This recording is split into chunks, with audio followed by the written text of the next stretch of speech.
ऐसे ही आप इस वक्त जीव हो और वो पीव है। अब कैसे हम पीव होंगे? जब वो हमें सत भक्ति देगा, सच्ची भक्ति, मंत्र जंत्र छुड़वाएगा और सच्चे नाम से यानी हमारी आत्मा का ज्ञान हमें देगा। सच्चा नाम क्या है? आत्मा ही सच्चा नाम है। इसीलिए बोला जाता है आत्मा सो परमात्मा। सो बीच में फिर आ गया, सो का मतलब है हम। आत्मा सो परमात्मा, जो तू सो हम। अब मैं अपने आप को जीव मान बैठा हूं तो मैं वो नहीं हो सकता क्योंकि मैं जीव मान बैठा। लेकिन अब मैं अपने आप को आत्मा करके जानूंगा क्योंकि गुरु मिल जाएगा, भेद बता देगा, जीव अवस्था छुड़वा देगा, पीव अवस्था का लखाव कर देगा। अब मुझ में और उसमें कोई अंतर नहीं है। अभी का वो अंतर है तो अभी है। इसलिए बोला ना कि जीव जो है वो बेचारा, बोला उसको अनजान है, बहुबंधन में बांधिया एक बेचारा जीव, और क्या बल छूटे आपने जो न छुड़ाए पीव। पीव यानी परमात्मा। जब तक वो ना छुड़ाएगा तो कैसे छूटेगा ये? लेकिन लोगों ने जीव को ही परमात्मा घोषित कर दिया। तुम में परमात्मा, मुझ में परमात्मा, यानी इस काया में परमात्मा।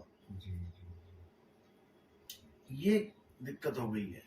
काया में परमात्मा घोषित करोगे तो अनंत परमात्मा हो जाएंगे। जीव तो अनंत है ना, अनंत शरीर है, अनंत परमात्मा हो गए। फिर परमात्मा एक क्यों कहते हो?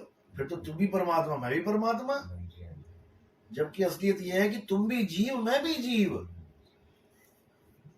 हम किरणों के रूप में हर घड़े पे पड़ रहे हैं, लेकिन सूरज तो हम सबका एक है। बस सूरज पे वापसी करनी है आपने, अपनी सूरत को वापस घुमा के सूरज में लगा लेना है। फिर तुम किरण भी नहीं रहोगे, फिर तुम सूर्य ही हो जाओगे, क्योंकि तुम सूर्य ही हो। लेकिन पता ना होने के कारण भटक गए हैं। हजूर, एक शंका और है। हाँ।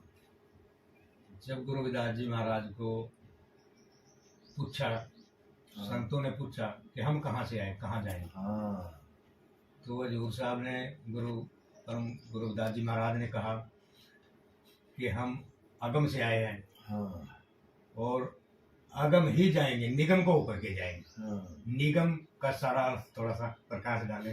देखो, अगम इसलिए बोल दिया जाता है जहाँ कोई गम ना, कोई गति ना कर पाए, वहां जा ना पाए, अगम। निगम बोल दिया संसार को, संसार को ही बोलेंगे निगम। अगम से निगम में आए, निगम से ही होके अगम में जाएंगे। इसको निगम मान सकते हो आप। ये काया जो है, अगम से निगम में आए, निगम से होके अगम को जाएंगे, लेकिन अटकेंगे तो नहीं ना। जैसे होता है ना नगर निगम, यानी इस तीन लोक का मसाला है वो। तो इस तीन लोक में अटकना नहीं है, होके इसी से जाना है, लेकिन विहंगम चाल से।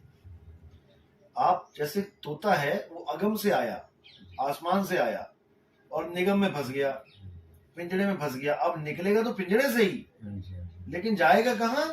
अगम को।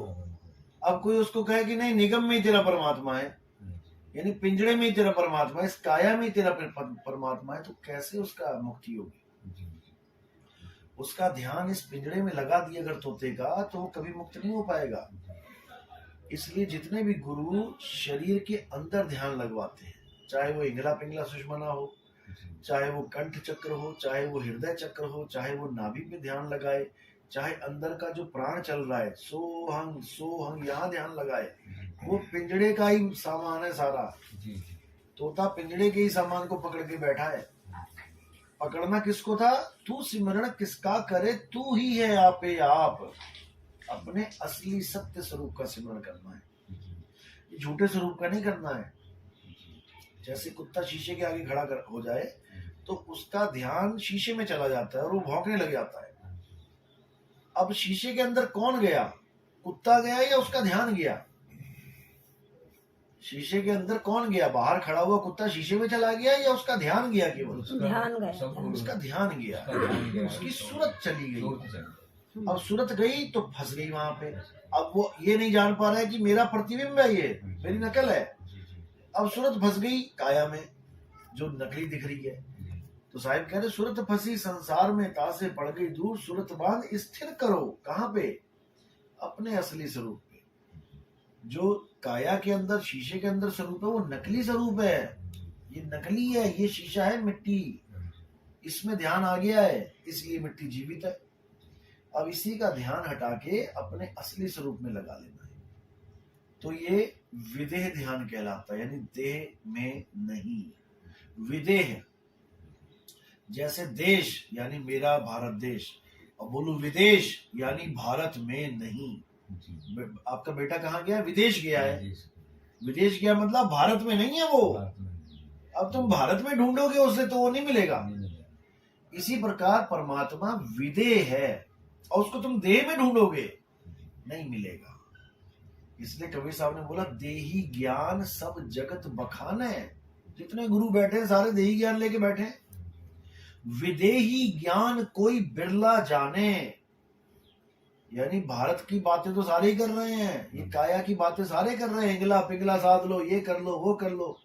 विदेही ज्ञान यानी काया से बाहर का ज्ञान कोई बिरला जाने, क्योंकि तोता काया से बाहर यानी पिंजड़े से बाहर जाएगा तभी आजाद होगा।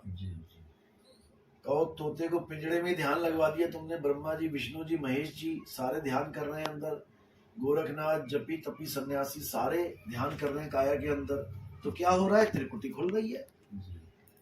त्रिकुटी खुल गई, इसका मतलब तुम्हें यहाँ पर तुम्हारे परमात्मा के दर्शन हो गए। लेकिन कौन सा परमात्मा है वो? वो अंदर मन रूपी परमात्मा बैठा है, इस तीन लोक का मालिक। उसको भी परमात्मा ही कहते हैं लोग कि जी यहाँ पर त्रिकुटी में ध्यान लगाओ, यहाँ परमात्मा मिलेगा। अरे मिलेगा क्या? उसका स्वरूप क्या है? ज्योत स्वरूप है। यहाँ पे एक ज्योत प्रकट हो जाएगी, उसमें तुम्हें गुरु का नूरानी चेहरा दिखाई देगा। साहिब ने, नानक साहब ने बोला, कबीर साहब ने बोला, नानक साहब ने बोला मन तू ज्योत स्वरूप है, अपना मूल पछाण। अब बोल दिया ना ज्योत स्वरूप है। कौन? मन तू ज्योत स्वरूप है, ना कि परमात्मा। अब परमात्मा ज्योत स्वरूप नहीं है तो फिर परमात्मा है क्या? कबीर साहब कह रहे हैं ज्योत स्वरूपी अलख निरंजन तो हे राखे भरमाई हो। दुनिया कह रही है वो ज्योत मिलेगी तो कल्याण हो जाएगा, और कबीर साहब कह रहे तुझे राख भरमाई हो, तुझे भरम में डाल दिया उसने। ए हंसा तू अमर लोक का यानी अगम का, पड़ा काल बस आई हो, तो काल के जाल में फंस गया। अब हमें ज्ञान कैसा चाहिए? हमें चाहिए विदेही ज्ञान। विदेही ज्ञान का मतलब होता है आत्म ज्ञान। उस कुत्ते को कोई ये बताने वाला मिल जाए कि बेटा तू अंदर ध्यान मत लगा, तू शीशे से बाहर अपने स्वरूप में ध्यान लगा, फिर देख क्या होता है। फिर कोई भौंकने की जरूरत नहीं पड़ेगी, तुम्हें ज्ञान हो जाएगा कि यार तुम्हारा ही प्रतिबिंब है, तुम्हारी नकल है वो। इसी प्रकार जब विदेही ध्यान करोगे, जो तुम्हें अनुभूति हो जाएगी, एक सेकंड के लिए भी हो गई, तब तुम्हें अपने स्वरूप का ज्ञान हो जाएगा कि मेरा स्वरूप क्या है। और मैं क्या मान बैठा था अपने आप को, आदमी, औरत, बच्चा, बूढ़ा, ये तो काया है, काया के गुण है। ये आदमी, औरत, किन्नर, ये काया के गुण है। मिट्टी है ये, मिट्टी को देख के कहते हो हाँ ये औरत आ रही है, मिट्टी को देख के कहते हो आदमी आ रहा है। जो औरत और आदमी दोनों को चला रहा है वो कौन है? उसको जानना है। सब जीवों को जो ताकत दे रहा है वही आत्मदेव है। उसको जान लोगे तो वही हो जाओगे, फिर दो नहीं रहोगे। जब मैं था तब हरि नहीं, अब हरि है मैं नहीं। बस इसको समझना है। जब तक हम अपने आप को जीव समझेंगे हम पीव नहीं हो पाएंगे, और जब हम पीव अवस्था प्राप्त करेंगे तब हम जीव नहीं रह पाएंगे। तो ये होगा। चलो, और कोई शंका? बस मालिक। प्रथम दीक्षा कब मिली थी आपको? नवंबर में। नवंबर में? हाँ जी। तो इनको दूसरी दीक्षा करें हम? हाँ जी हाँ जी।